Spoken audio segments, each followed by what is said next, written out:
सब जानते हैं, सबका खाने पीने का और उसका पाचन क्रिया का जो होता है करीब करीब एक जैसा होता है। लेकिन एक जैसा खाना पीना, एक जैसा रहन सहन होने के बावजूद भी सबका एनर्जी लेवल अलग अलग होता है, सबका डाइजेशन लेवल अलग अलग होता है। और ये जो प्रक्रिया होती है, सीरीज ऑफ केमिकल रिएक्शन होता है हमारे खाने चबाने से पचाने तक के, और जिसमें एनर्जी का बनना भी शामिल होता है। और एनर्जी जो बनती है उसके खर्च करने का जो तरीका होता है वो होता है मेटाबॉलिज्म। इस बात को हम सभी भली भांति जानते हैं। अब इस मेटाबॉलिज्म के ऊपर ही हमारा बहुत सारा बॉडी का, शरीर का हेल्थ, दिमागी बैलेंस, हार्मोनल बैलेंस बहुत कुछ निर्भर करता है। और इसके लिए मेटाबॉलिक रेट को समझना बहुत ज़रूरी होता है। जैसे जब हम नींद में होते हैं, स्लीपिंग मोड में होते हैं, तो ये वाइटल ऑर्गन्स जो है हमारा तब भी काम करते हैं। जैसे कि ब्रीदिंग होता है और ब्लड पंपिंग हमेशा चलता है, ब्रेन का फंक्शन फिर भी चलता रहता है।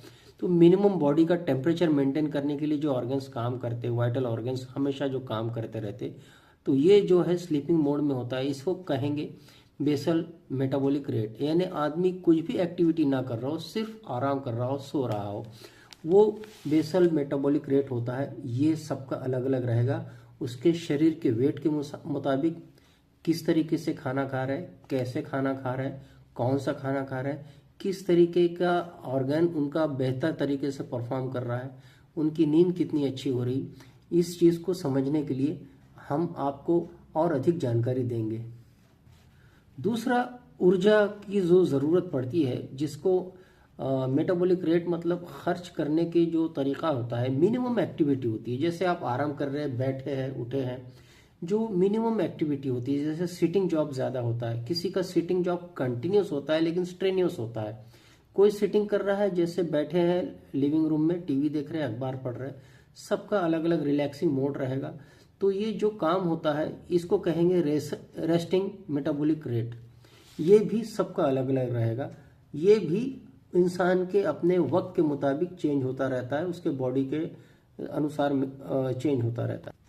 इसके बाद तीसरे नंबर पर है TEF, जिसको कहते हैं थर्मिक इफेक्ट ऑफ फूड। यानी एनर्जी जो ज़रूरत पड़ती है, जो हमने खाना खाया उसको डाइजेस्ट करने के लिए, उसको प्रोसेस करने के लिए, उसको एनर्जी में कन्वर्ट करने के लिए।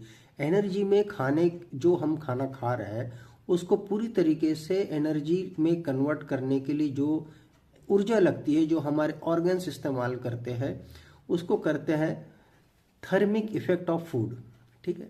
और ये थर्मिक इफेक्ट ऑफ फूड ये भी सबके